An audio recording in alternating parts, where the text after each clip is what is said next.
کن کو بتایا جا رہا ہے؟ جو علم رکھتے ہیں، جو علم رکھتے ہیں انہیں یہ بات بتائی جا رہی ہے۔ کون لوگ علم رکھتے ہیں؟ اور خواتین و حضرات، ان تمام جو معاملات ہیں، یہ چاند، ستارے، سورج، یہ جو زمین و آسمان کے مناظر، یہ آیات خداوندی، ان کو ایک اہل ایمان دیکھتا ہے اور ایک غیر مومن دیکھتا ہے۔ دونوں کی نگاہ میں کوئی فرق ہے؟ وہ فرق کیا ہے؟ وہ ہمیں بتائیں گے ہمارے معزز علماء۔ خواتین و حضرات، جو نعمتیں ایک غیر مومن کو حاصل ہوتی ہیں وہ محض نعمتیں ہوتی ہیں، لیکن جو اہل ایمان ہوتے ہیں ان نعمتوں کے ذریعے اپنے ایمان کو پختہ کر دیتے ہیں۔ اس پر بھی انشاءاللہ بات ہوگی۔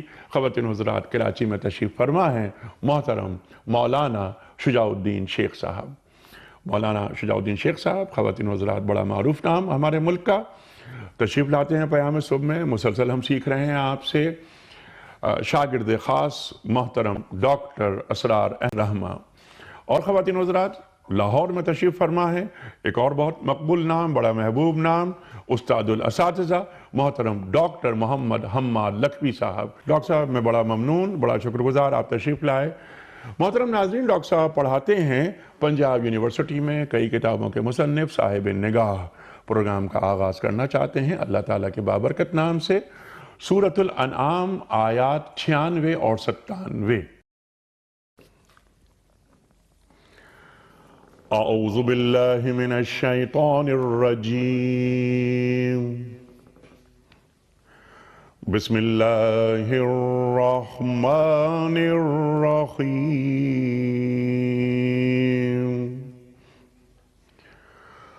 فالق الإصباح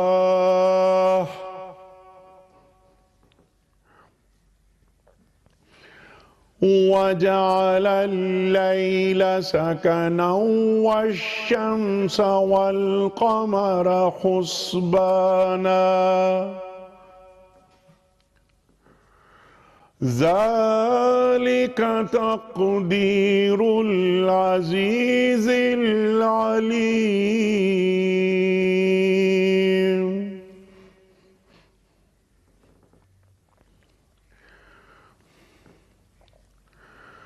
وهو الذي جعل لكم النجوم لتهتدوا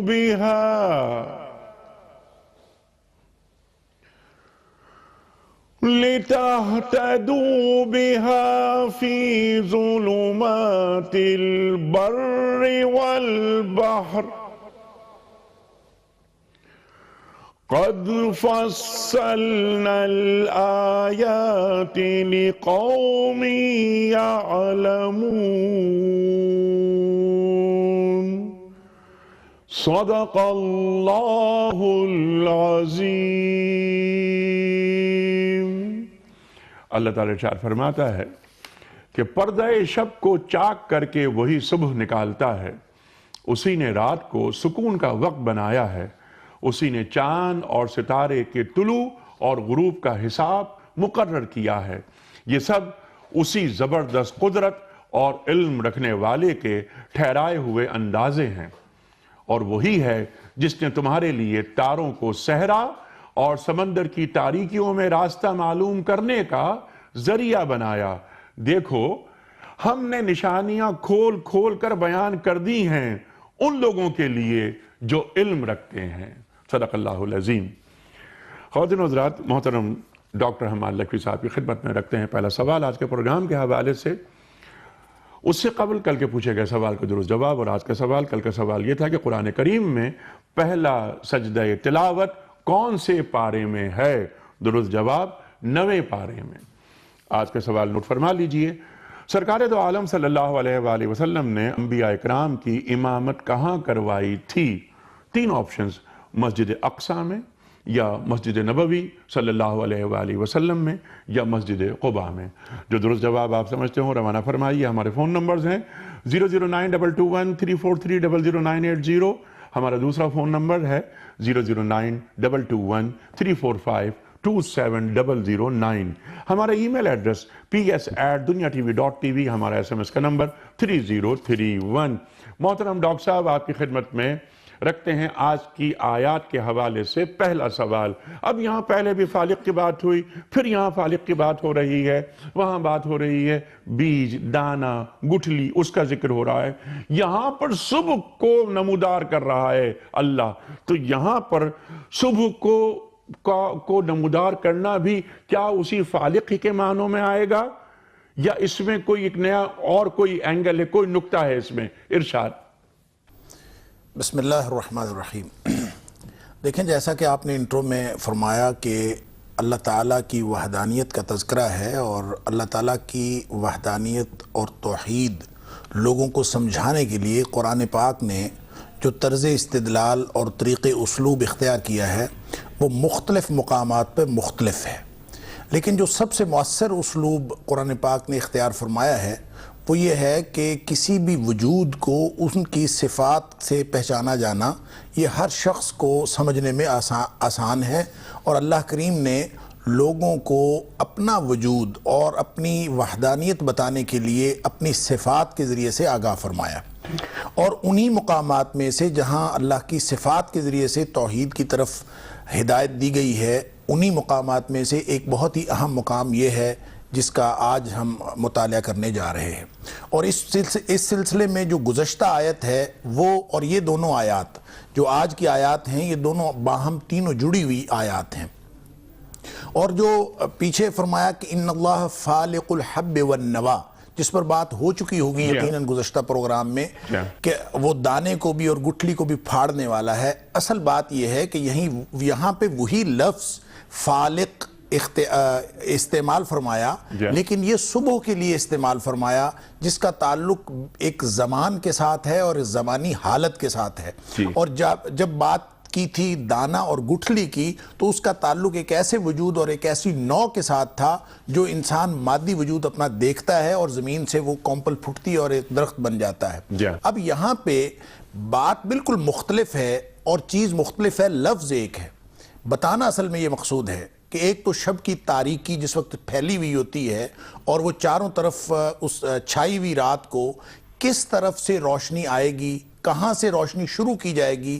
ایک پھاڑنے کا تعلق، فلق کا تعلق اس بات سے بھی ہے کہ اللہ تعالیٰ اس روشنی کی، اس اندھیرے کی چادر کو اور اس تاریکی کی جو پوری چھائی ہوئی تاریکی ہوتی ہے اس کو کس طرف سے پھاڑنا ہے، اس کو پھاڑ کے اس میں سے روشنی نمودار ہوتی ہے. یہ بھی اللہ تعالیٰ کی تو تاریکی کو پھاڑا گیا ہے نا، لیکن یہاں تو فالق الاصباح کہا جا رہا ہے. دیکھیں، صبحیں جو ہیں صبحیں وہ اللہ تعالیٰ کے ہاں، یہ اصباح جو ہے یہ صبحیں بھی ایک نہیں ہے، صبحیں بھی کئی ہیں. یعنی جب ہم دیکھتے ہیں کہ سورج جب نکلتا ہے تو ایک تاریکی کے بعد، ایک روشنی کے بعد پھر دوسری روشنی ہے، دوسری روشنی کے بعد پھر تیسری روشنی ہے. یہ ساری روشنیاں یا ایک کے بعد دوسری اور یہ کے بعد دیگرے جو نکلتی ہیں، یہ ان کو بھی پھاڑنا ہی کہا گیا ہے کہ اللہ کریم ایک روشنی کے بعد، ایک صبح کے بعد دوسری صبح نمودار کرتا ہے اسی روشنی کے اندر سے. حقیقت بات یہ ہے کہ فلق کا لفظ جو ہے وہ ایک قدرت کو ظاہر کرتا ہے جو اللہ تعالیٰ کی قدرت ہے. اور فالق الاصباح میں جو بات ہمیں بتائی جا رہی ہے وہ یہ کہ یہ جو رات اور دن کا جو آنا جانا ہے، یہ آنا جانا اپنی مرضی سے نہیں ہوتا، بلکہ اس کو کوئی لانے والا لاتا ہے. اور اس کو لانے کے لیے اس کا جو پروسیس ہے وہ پروسیس بھی اللہ ہی کے ہاتھ میں ہے. پہلے صبح جو ہوتی ہے اس کو صبح کاذب کہتے ہیں، وہ بھی ایک روشنی ہے، وہ اوپر کو چڑھتی ہے اور پھر اس کے بعد ختم ہو جاتی ہے. پھر اس کے بعد اللہ تعالیٰ ایک نئی روشنی نکالتا ہے جس کو صبح صادق کہتے ہیں.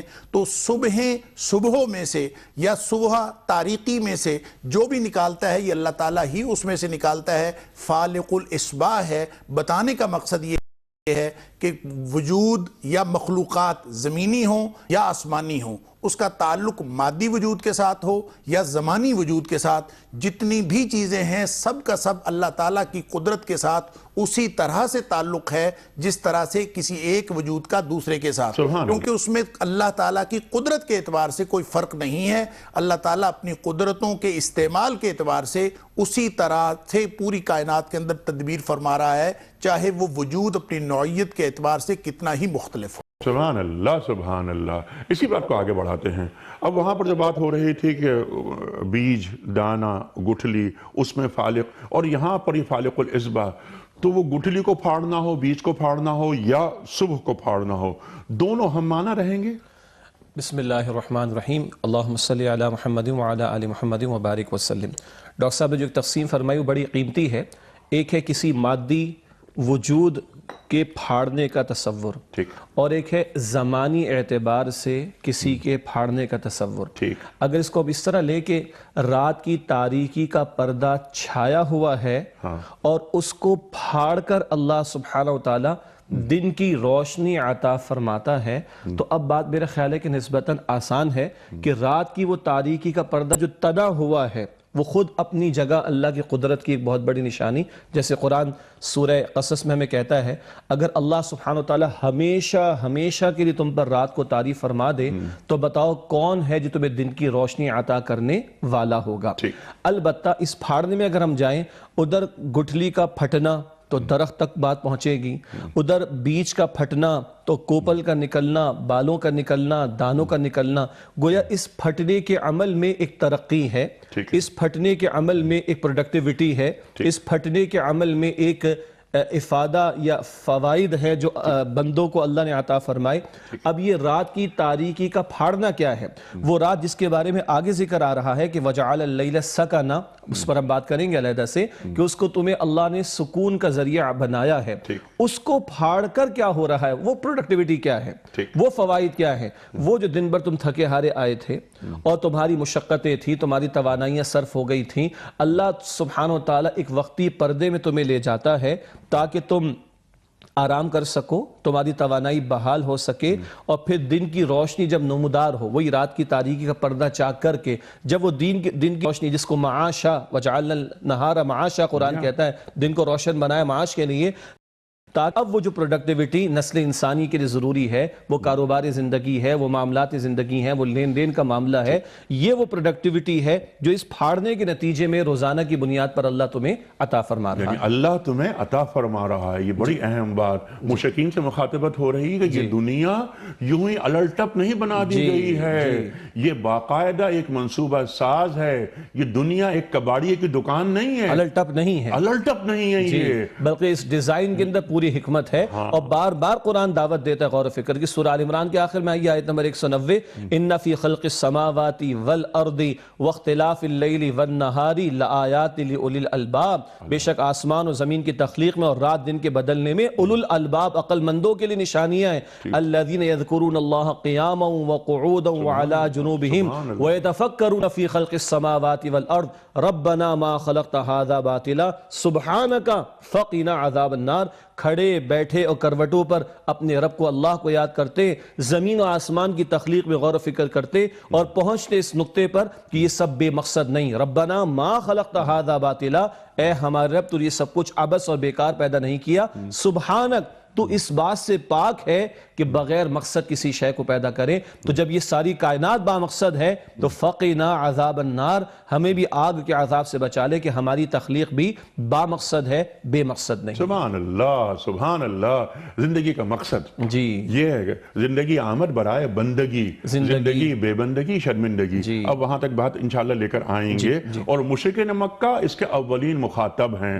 انہیں بتایا جا رہا ہے کہ دیکھیں یہ تمام جو کارخانہ قدرت ہے یہ عبث نہیں ہے. یہ آپ نے بھی ربنا ما خلقت ھذا باطلا کی آپ نے بات فرمائی. سبحان اللہ سبحان اللہ. ایک چھوٹی سی بات، آپ نے فرمایا کہ مشرکین اولین مخاطبین ہیں اس کے. گویا کہ مشرکین وہ تھے جو اللہ کو مانتے تھے، ورنہ ان دلائل میں تو ایک ایتھیسٹ سے بھی گفتگو ہو رہی ہے، اللہ کو نہ ماننے والے سے بھی گفتگو ہو رہی ہے. لیکن اولین مخاطبین تو مشرکین ہیں جنہیں بتایا جا رہا ہے جن دیوی دیوتاؤں کی پوجا پاٹ تم کرتے ہو، اپنے ہاتھ سے بنائے ہوئے معبود جو تم نے کھڑے کر رکھے ہیں، ان میں سے کون ہے جو گٹھلی کو پھاڑنے والا ہو، کون ہے جو دانے کو پھاڑنے والا ہو، کون ہے جو رات کی تاریکی کے پردے کو چاک کرنے والا ہو، کون ہے جو تمہیں سکون کے لیے رات کی تنہائی عطا کرنے والا ہو، کون ہے جو تمہیں معاش کے لیے دن کی روشنی عطا کرنے والا ہو. ان مشرکین کے شرکیہ عقائد کا بھی گویا رد ہو رہا ہے. تو دوسری طرف ایک ایتھیسٹ کے لیے بھی دلائل توحید پیش کیے جا رہے ہیں. سبحان اللہ سبحان اللہ. آپ نے تو دو بہت اہم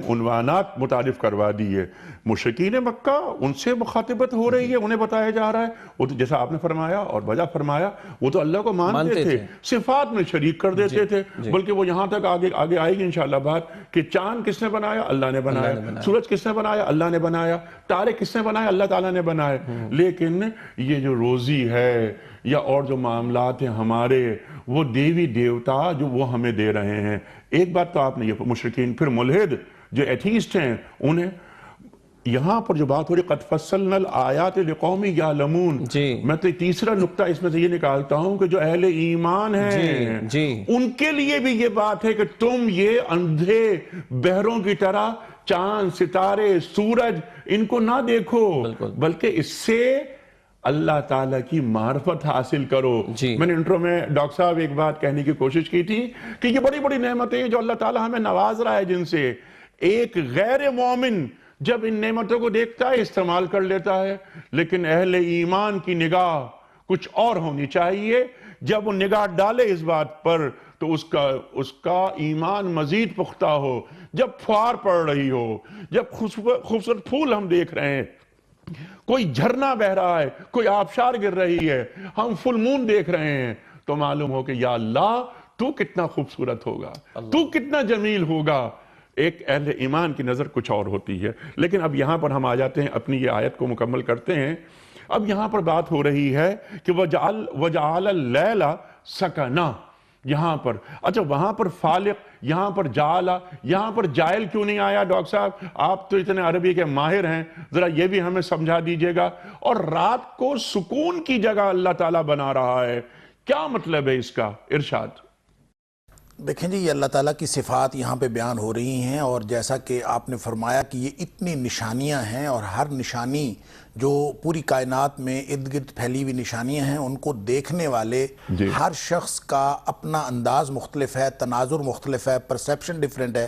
اس کو اللہ تعالیٰ نے قرآن میں یوں بیان فرمایا ہے کہ وَكَأَيٍّ مِّنْ آیَةٍ فِي السَّمَاوَاتِ وَالْأَرْضِ يَمُرُّونَ عَلَيْهَا, کتنی ہی نشانیاں زمین و آسمان میں پھیلی ہوئی ہیں. صرف یہی نہیں جو اللہ کریم نے بیان کی ہیں, بے شمار نشانیاں ہیں جو انسان ارد گرد دیکھتا ہے. جتنے نیچرل فینومیناز اس دنیا کائنات کے اندر ہو رہے ہیں وہ سارے کے سارے خالق کی طرف رہنمائی کرتے ہیں. مسئلہ صرف یہ ہے کہ وَهُمْ عَنْهَا مُعْرِضُونَ, لوگ جو نیچرل سبجیکٹس پڑھتے ہیں, نیچرل سائنسز کو پڑھتے ہیں, وہ نیچرل سائنسز کو پڑھتے ہوئے بھی پرسیپشن ڈیفرنٹ ہوتا ہے. فزکس, کیمسٹری, میتھمیٹکس یا جتنی بھی بیسک اور نیچرل سائنسز ہیں, وہ انیک صاحب کوئی بھی سائنس خود سے نہ مسلمان ہوتی ہے نہ کافر ہوتی ہے, بلکہ اس کو جو پڑھنے والا جو اپنے جس پرسیپشن کے ساتھ پڑھتا ہے وہ اس کو مسلمان یا کافر بناتا ہے. لہٰذا یہ علوم اپنے اندر کوئی مذہب نہیں رکھتے, لیکن جب پڑھنے والا ایک خاص مذہب کے تناظر میں دیکھتا ہے تو اس کو وہ اس میں ہر ایک میں خالق نظر آنا شروع ہو جاتا ہے. جب کوئی پڑھنے والا اس کو مادیت کے تناظر میں دیکھتا ہے تو اس کو مادیت کے دلائل اس میں سے ملنا شروع ہو جاتے ہیں. اسی لیے اللہ کریم فرماتے ہیں وَكَأَيٍّ مِّنْ آیَةٍ فِي السَّمَاوَاتِ وَالْأَرْضِ يَمُرُّونَ عَلَيْهَا, لوگ اس کو دیکھتے ہیں وَهُمْ عَنْهَا مُعْرِضُونَ, لیکن لوگ توجہ نہیں کرتے. جو اللہ نے انسان کے وجود کے اندر صلاحیتیں رکھی ہوئی ہیں, انسان کو جو کچھ اللہ تعالیٰ نے قابلیت دی ہے غور و تفکر کی, وہ جس جہاں شجاع الدین شیخ صاحب نے سورہ آل عمران کی آیت پڑھی کہ اِنَّ فِي ذَلِكَ لَآیَاتٍ لِأُولِي الْأَلْبَابِ, جو عقل والے عقل کو استعمال کرتے ہیں ان کو ہر بات میں اور ہر نشانی میں اللہ کی قدرت کا پتہ ملتا ہے, اور وہ اس راستے پر آ جاتے ہیں جس راستے کی طرف قرآن لے کے جانا چاہتا ہے, اور جو ہدایت کا راستہ ہے. اور جہاں تک بات ہے فالق الاسباح اور جعل اللیل ساکنن, ان دونوں باتوں میں ایک بات کا فرق ہے. جہاں کہیں بھی اسم الفاعل ذکر ہوتا ہے اور جہاں کہیں فعل ذکر ہوتا ہے, ان دونوں میں یہ فرق بہرحال اہل علم نے ملحوظ رکھا ہے کہ جہاں اسم الفاعل ہوتا ہے وہاں صرف صدور فعل مراد نہیں ہوتا, بلکہ صدور فعل کے ساتھ ساتھ یعنی فعل کا کرنا جو اس کرنے والے کے ساتھ فاعل کے ساتھ منصوب ہے، اس کے ساتھ ساتھ اس کی قدرت اور طاقت کا اظہار اس کے اندر مقصود ہوتا ہے کہ وہ یہ طاقت رکھتا ہے. فالق الحب والنوا بھی ہے اور فالق الاصباح بھی ہے. جیسے میں نے پہلے عرض کیا کہ زمانی قوتیں ہوں یا مکانی قوتیں ہوں، مادی وجود ہوں یا اس مجرد وہ قوتیں جو اس پورے جہان میں پھیلی ہوئی ہیں، ان تمام کائنات کی قوتوں کا اصل مالک اور اصل خالق جو ہے اللہ کریم کی ذات ہے. فالق کا لفظ جو اسم الفاعل ہے وہ اس بات کو ظاہر کر رہا ہے. جہاں تک جعل اللیل ساکنن ہے، وہ صدور فعل سے متعلق ہے کہ ایک چیز چل رہی ہے، رات اور دن آ جا رہے ہیں. اور جو دہریوں کا اس کے اندر جو نقطہ نظر تھا بات ملحدین کی ہوئی کہ یہ جو زمانہ خود بخود چل رہا ہے اور یہ خود بخود سارا کچھ ہو رہا ہے، رات آ رہی ہے، دن آ رہا ہے، سب کچھ آنا جانا یہ کسی لگے بندے فطری اور طبی اصولوں کے مطابق ہے. ان کو اصل میں یہ بتایا جا رہا ہے، بات مشرکین کی بھی ہے، بات ملحدین کی بھی ہے اور بات طبیعیین کی بھی ہے کہ تم اس بات کو سمجھو کہ یہ جو رات آئی ہے یا دن آیا ہے یہ اپنی مرضی سے نہیں آیا بلکہ اس کو بھی لانے والا ہے. اور پھر جب فالق الاصباح کہا تو چونکہ پازیٹیو بات ہے اصباح اور رات اور تاریکی نیگیٹو بات ہے، تو کسی کے دل میں یہ نہ بات جائے کہ جو فالق الاصباح ہے، صبح کو پھاڑ کے لانے والا، تاریکی ختم کر کے، وہ جو رات آئی تھی وہ کوئی اپنی مرضی سے آئی تھی یا اس کے اندر کوئی نیگیٹیوٹی ہے. یہ بتانا مقصود ہے کہ جعل اللیل ساکنن، قدرت رکھنے والی ذات نے رات کو بھی خود ہی بنایا ہے اور بنایا اس لیے ہے تاکہ وہ تم سب کے لیے سکون کا باعث بنے. اور یہ وہ ذاتی تجربہ ہے ہر انسان کا. رات کو سکون حاصل کرنا اور راحت حاصل کرنا یہ ہر شخص کا وہ ذاتی تجربہ ہے کہ کوئی بھی شخص اگر اپنے ذاتی تجربے کی کو مد نظر رکھتے ہوئے اس کی روشنی میں بھی دیکھے تو اس کو خالق کا پتہ چلتا ہے کہ وہ خالق جو میرا پیدا کرنے والا میری فطرت کو جانتا ہے، اس نے میرا یہ ٹائم سائیکل بھی بنایا ہے. اور اس ٹائم سائیکل میں جہاں پہ نیند فٹ ہوتی تھی، جہاں پہ مجھے رات کی ضرورت تھی، جہاں پہ مجھے سکون کی ضرورت تھی وہاں رات بنا دی ہے، جہاں مجھے اندھیرے کی ضرورت تھی مجھے اندھیرا دے دیا ہے، جہاں مجھے روشنی کی ضرورت تھی مجھے روشنی دے دی ہے. تو تاریکی بھی اپنی مرضی سے نہیں آئی بلکہ بنانے والے وہ جو فالق الاصباح ہے اسی ذات نے اپنی قدرت اور اپنی طاقت کے مطابق اور انسان کی فطرت کو اس کو کے مطابق اس کو سہولت دینے کے لیے اس اللہ کریم نے یہ رات بھی انسانوں کے سکون کے لیے بنائی.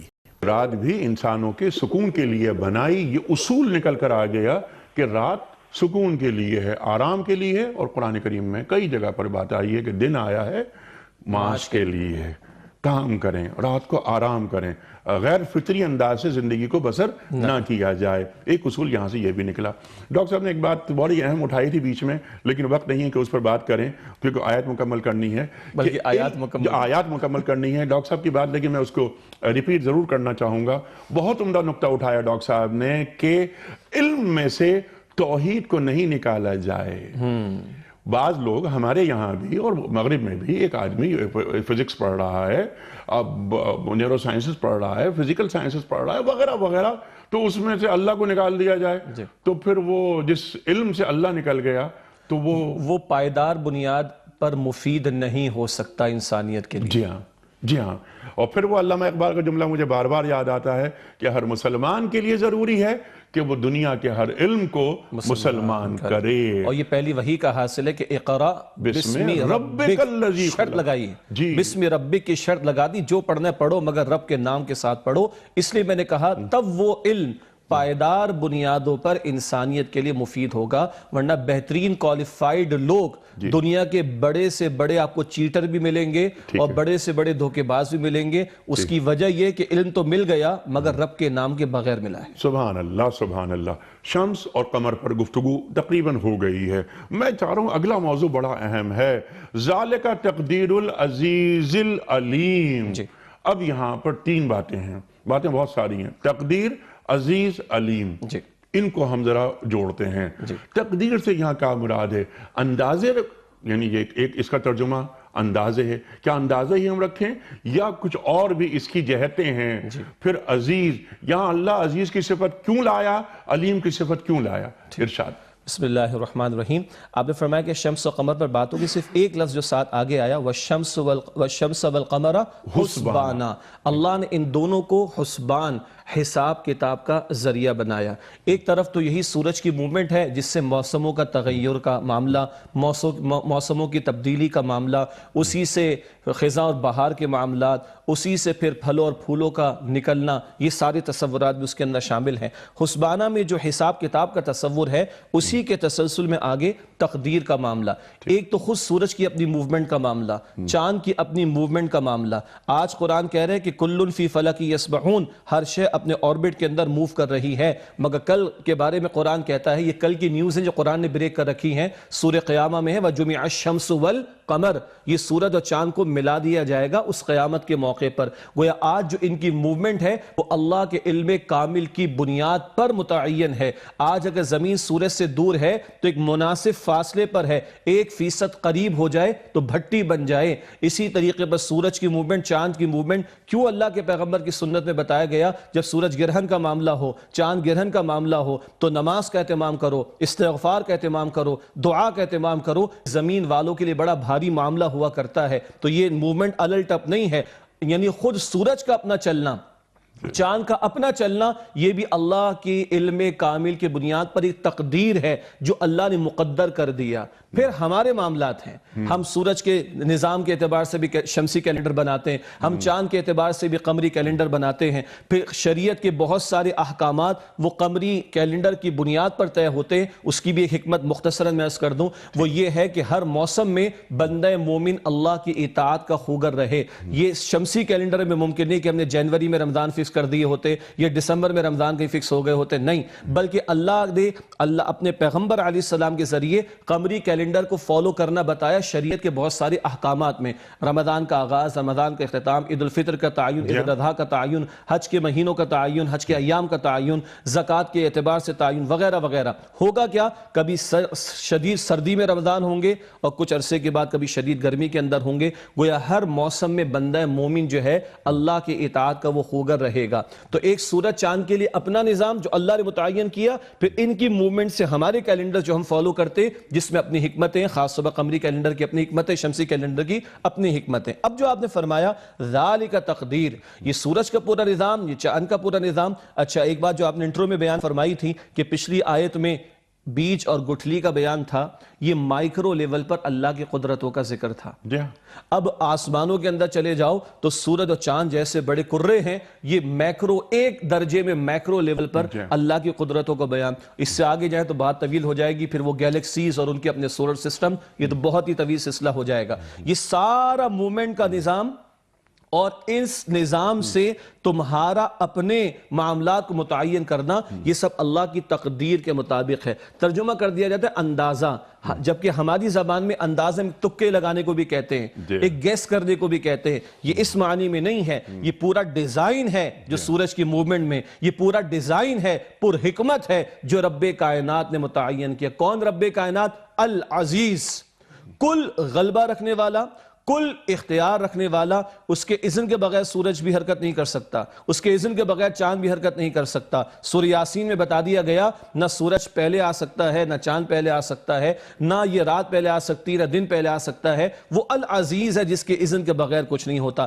العلیم بھی ہے، ایسے نہیں اس نے کرے بنا دیے، ایسے نہیں یہ پلانٹس اس نے بنا دیے، نہیں، پوری اس ڈیزائن کے اندر حکمتیں در حکمتیں ہیں، اور وہ ذات ہے جو العلیم ہے، کل علم رکھنے والا ہے کہ یہ سورج کی رفتار کیا ہوگی، یہ چاند کی رفتار کیا ہوگی، ان کا آنا جانا کیا ہوگا، یہ رات دن کا آنا جانا کیا ہوگا۔ وہ رات کی جو بات ہوئی، مفتی شفیع صاحب رحمۃ اللہ علیہ نے بڑی پیاری بات لکھی کہ اگر ہم انسانوں نے طے کرنا ہوتا کہ کب ہم نے آرام کرنا ہے، تو میرا تو جی چاہتا کہ صبح 9 بجے آرام کرو، آپ کا جی چاہتا کہ شام 4 بجے آرام کریں، سارا نظام الٹ اپ ہو جاتا، تلپٹ ہوتا۔ لیکن رب کائنات ایک طرف ہمارے دماغ کے سوئچ کو آف کرتا ہے رات میں۔ آپ نے کہا فطری نظام، جانور بھی رات میں نظر نہیں آئیں گے، چرند بھی رات میں نظر نہیں آئیں گے، پرند بھی رات میں نظر نہیں آئیں گے، یہ فطری نظام ہے۔ تو ایک طرف مخلوق کا سوئچ اللہ آف کرتا ہے، تو ایک طرف دنیا کے حصے کا سوئچ آف کر دیتا ہے۔ یہ بھی اس علیم ذات کہ علم کامل کی بنیاد پر وہ فیصلے ہیں، وہ اندازے ہیں، وہ ڈیزائن ہے جو رب کائنات نے متعین فرمایا۔ سبحان اللہ، سبحان اللہ۔ اس عزیز نے، اسی علیم نے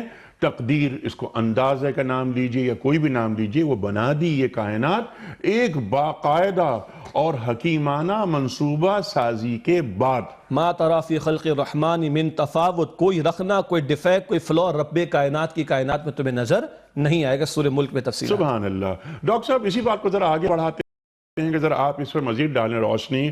تقدیر، میں نے انٹرو میں ایک بات کہنے کی کوشش کی تھی کہ چاند، ستارے، سورج یہ تقدیر کے پابند ہوتے ہیں۔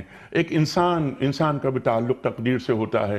انسان کا جو رویہ اور تعلق تقدیر سے ہے، اور چاند ستاروں کا ایک تعلق ہے تقدیر سے، وہ ایک جس طرح فرمایا شجاع صاحب نے کہ ایک آربٹ میں گھوم رہے ہیں۔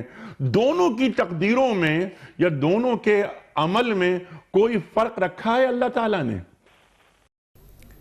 جی یہاں پہ ایک بات تو یہ سمجھنی چاہیے، تقدیر اور اللہ تعالیٰ کی دونوں صفات یہاں پہ بیان ہوئی ہیں العزیز اور العلیم کے حوالے سے، کہ جو مشرکین، جو اولین مخاطبین تھے، آپ نے فرمایا ان مشرکین میں سے بہت سارے مشرک ایسے تھے جو مظاہر پرست تھے، جو سورج اور چاند کی پرستش کرتے تھے، اور وہ یہ سمجھتے تھے کہ شاید جو روشنی سورج دیتا ہے اور تمازت فراہم کرتا ہے، اور اسی طرح جو رات کو چاند روشنی مہیا کرتا ہے، یہ دونوں شاید اپنے اندر وہ صلاحیت روشنی دینے کی اور تمازت دینے کی اپنے اندر صلاحیت رکھتے ہیں۔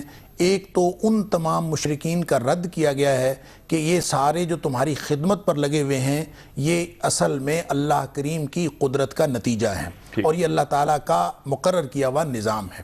دوسری بات جو آپ نے فرمائی کہ تقدیر سے مراد وہ اللہ کا اندازہ ہے اور وہ اللہ کا مقرر کیا ہوا نظام ہے جو اللہ تعالیٰ نے پوری کائنات کے ہر وجود کے لیے کیا، جس کے لیے بخاری شریف کے اندر نبی اکرم صلی اللہ علیہ وسلم نے فرمایا کہ جب اللہ تعالیٰ نے کائنات پیدا فرمائی تو سب سے پہلے قلم پیدا فرمایا، اور قلم پیدا فرمانے کے بعد اس کو کہا لکھو۔ قلم نے کہا میں کیا لکھوں؟ تو نبی اکرم صلی اللہ علیہ وسلم فرماتے ہیں کہ اللہ تعالیٰ نے ارشاد فرمایا مقادیر کل شیء، ہر چیز کی تقدیر لکھو۔ تو اس کا مطلب یہ ہوا کہ ہر وجود کی تقدیر لکھی گئی ہے، اور یہ اسی کو جس کو ہم لوح محفوظ بھی کہتے ہیں، اور اس طرح کی جو نبی اکرم صلی اللہ علیہ وسلم نے جو ایمانیات کے حوالے سے ہمیں بتایا کہ والقدر خیرہ وشرہ من اللہ تعالی، اچھی اور بری تقدیر جو کچھ بھی اللہ نے لکھا ہے اس کے اوپر ایمان رکھنا۔ لیکن یہ جو تمام کائنات کا ہر وجود، اس کی جو تقدیر لکھی ہے اور جو انسانوں کی تقدیر لکھی ہے، ان دونوں میں فرق ہے۔ فرق یہ ہے، آپ کا سوال یہ تھا کہ اس میں کیا فرق ہے؟ فرق یہ ہے کہ سوائے انسان اور جنوں کے پوری کائنات کا کوئی ایک بھی وجود ایسا نہیں ہے جس کو صاحب اختیار بنایا ہو۔ سارے اللہ کی بندگی کر رہے ہیں، ساری کائنات اللہ کی بندگی کر رہی ہے۔ اللہ تعالیٰ سورہ نور میں فرماتا ہے اور مختلف مقامات پر لم تر ان اللہ یسبح له من فی السماوات والارض والطیر صافات، درمیان میں فضاؤں میں اڑنے والے پرندے، زمین کی مخلوق، آسمان کی مخلوق، سب اللہ کی تسبیح کر رہے ہیں۔ کل قد علم صلاتہ و تسبیحہ، سب نمازیں بھی پڑھتے ہیں اور تسبیح بھی بیان کرتے ہیں اللہ کی۔ فرق صرف یہ ہے کہ ان کی جو تسبیح ہے، ان کا جو کام ہے، وہ ان کو مشن دے دیا گیا ہے، وہ اس سے سر منہ انحراف کی طاقت نہیں رکھتے۔ انسان کو جو اللہ تعالیٰ نے اور جن کو جو شعور، غور و تفکر کی جو طاقت دی ہے، اس کے ساتھ اس کو یہ صلاحیت عطا فرمائی ہے کہ یہ اگر انحراف کرنا چاہے تو اس عبادت اور بندگی کے ٹریک سے، اس ہدایت کے راستے سے یہ انحراف کر سکتا ہے۔ لہٰذا اب انسان جو کچھ کرے گا یہ اپنا انجام خود ترتیب دیتا ہے اس اللہ کی دی ہوئی طاقت کے مطابق، جبکہ باقی سارے وجود جو ہیں، جتنے بھی ہم کوئی دیوار جہاں کھڑی ہے وہ کھڑی ہے، نباتات جو جس طرح سے پھوٹتے ہیں وہ اسی طرح سے پھوٹتے ہیں، کسی کے اندر کوئی تبدیلی نہیں۔ تبدیلی اگر ہے تو وہ صرف اور صرف انسان اور جنوں کے اندر ہے، اور ان کے اندر تبدیلی اسی تفکر اور اسی صلاحیت کی وجہ سے ہے جو اللہ تعالیٰ، اور اس اختیار کی وجہ سے ہے جو اللہ تعالیٰ نے انسانوں کو عطا فرمایا ہے۔ اور وہ اقبال کہتا ہے کہ تقدیر کے پابند نباتات و جمادات، مومن فقط احکام الہی کا ہے پابند۔ یہ اگر اس قانون کو مان لے جو قانون اللہ تعالیٰ نے ساتھ عطا فرما دیا کہ یہ اختیار تو ہے، یوں سمجھ لیجئے دو راستے تھے، ایک اللہ کی بندگی کا راستہ جس پر ساری کائنات چل رہی ہے، اور دوسرا اللہ کی بندگی سے انحراف کا راستہ جو نافرمانی کا راستہ ہے۔ اب باقی ساری کائنات تو نافرمانی اور انحراف کے راستے پر جا ہی نہیں سکتی، انہوں نے تو رہنا ہے ادھر ہی۔ انسان بھی اگر اختیار نہ دیا جاتا تو یہ اسی راستے پر ہوتا جو اللہ نے ایک تقدیر لکھ دی تھی، جیسے انسانوں کی تقدیر بھی نباتات و جمادات کی طرح ہوتی تو یہ بھی اسی راستے پر ہوتا۔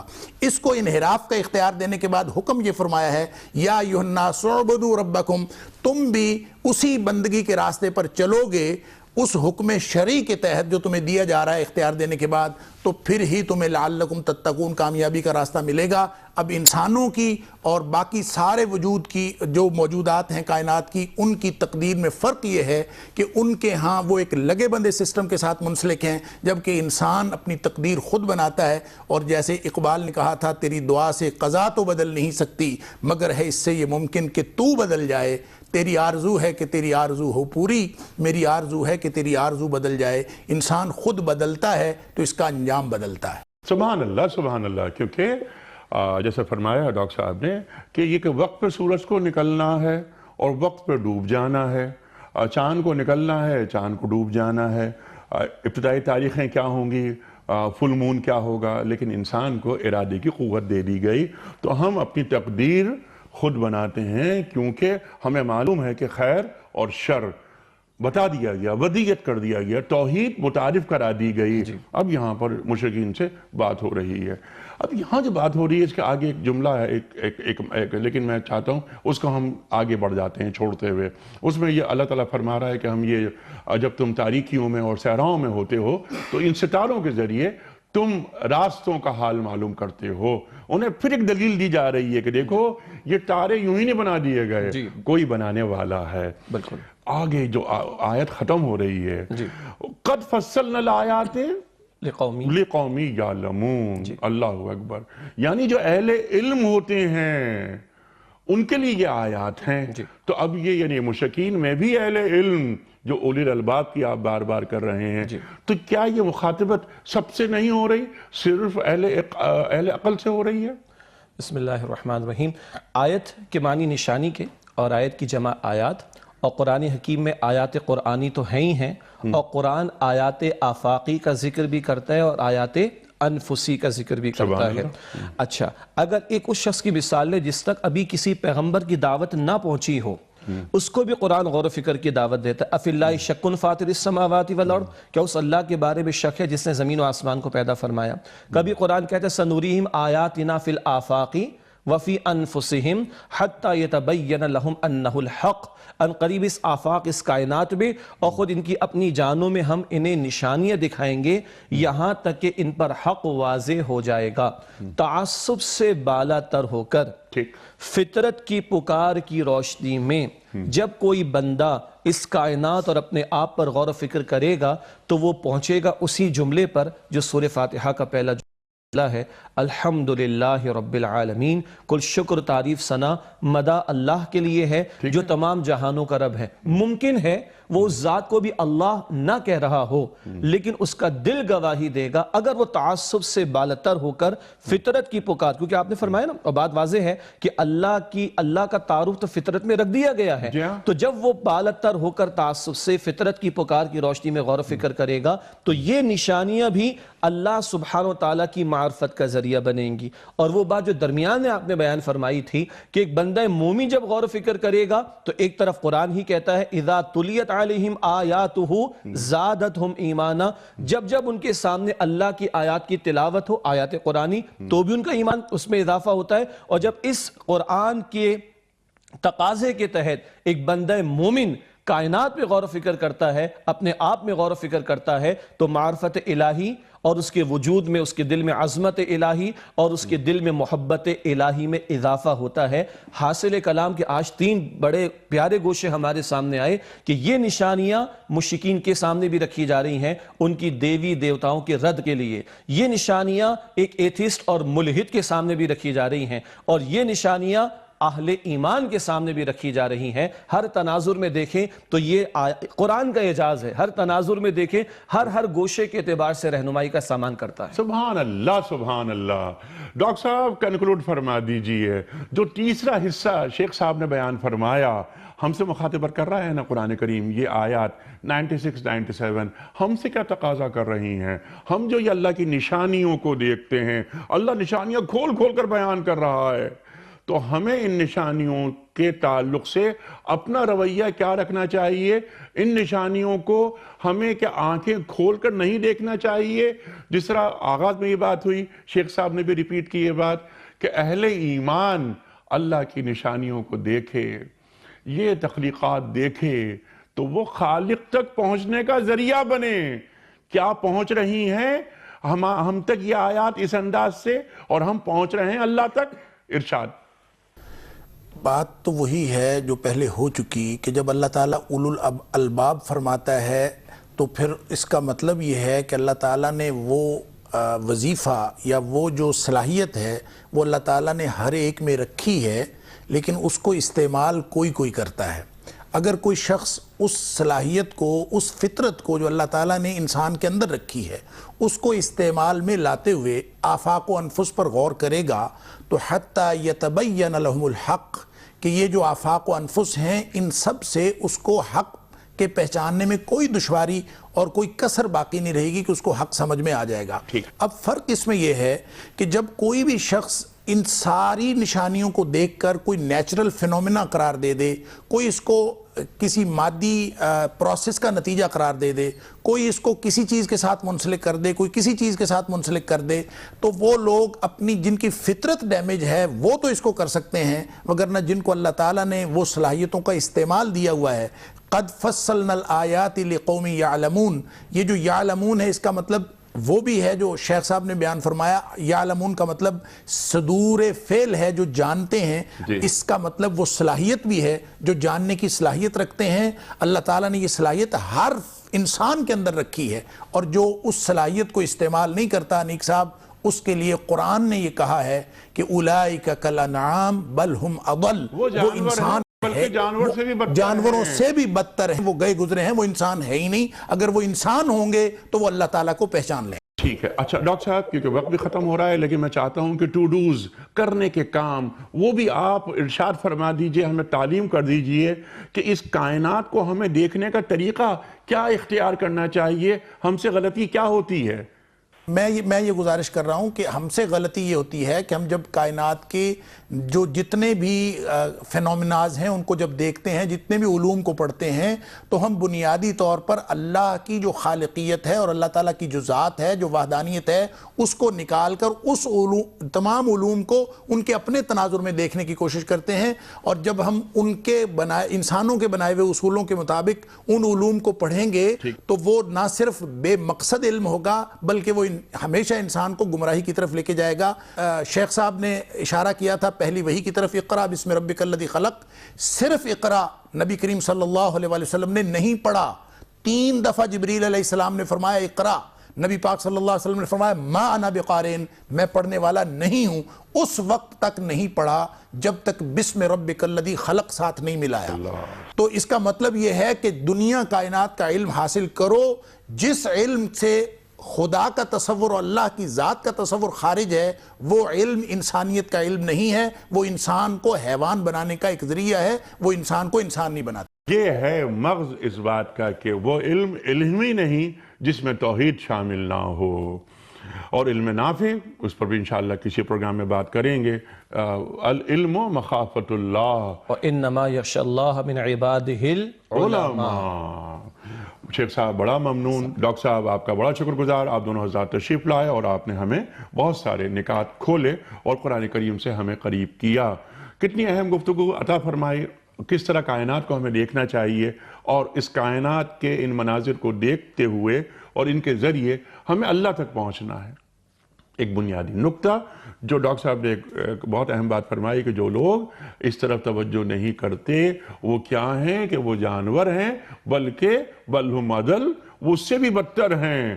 تو یہ اندھے بہروں کی طرح نہیں ٹوٹنا چاہیے اس کائنات کی جانب، بلکہ آنکھیں کھول کر دیکھنا چاہیے اس کائنات کو۔ خواتین و حضرات، کل کا سوال یہ تھا کہ قرآن کریم میں پہلا سجدہ تلاوت کون سے پارے میں آیا ہے؟ درست جواب 9ویں پارے میں۔ آج کا سوال نوٹ فرما لیجئے۔ سرکار دو عالم صلی اللہ علیہ وآلہ وسلم نے انبیاء اکرام کی امامت کہاں کروائی تھی؟ پہلا آپشن مسجد اقصی، دوسرا آپشن مسجد نبوی صلی اللہ علیہ وآلہ وسلم، تیسرا آپشن مسجد قباء۔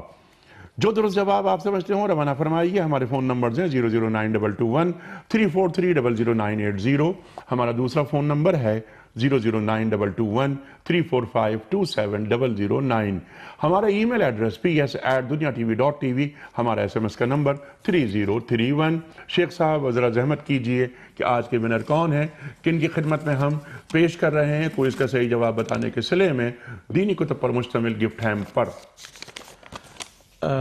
صفیہ سردار اوکاڑا سے۔ صفیہ سردار صاحبہ اوکاڑا سے آپ کی خدمت میں دنیا ٹی وی کی جانب سے کوئی اس کا صحیح جواب بتانے کے نتیجے میں گفٹ ہیمپ پر روانہ کر رہے ہیں ہم۔ دینی کتب پر مشتمل ہوتا ہے یہ۔ اختتام ہوتا ہے پیام صبح کا روزانہ آج کی بات پر، اور آج کی بات میں قول ہوتا ہے صاحب نہج البلاغہ امیر المومنین حضرت علی مرتضیٰ کرم اللہ وجہہ کا۔ آپ فرماتے ہیں کہ جو اپنی کوشش کام میں لاتا ہے وہ اپنی مراد پا لیتا ہے۔ جو اپنی کوشش کام میں لاتا ہے وہ اپنی مراد پا لیتا ہے۔ کل تک کے لیے اپنے میزبان انیق احمد کو اجازت۔ خدا حافظ۔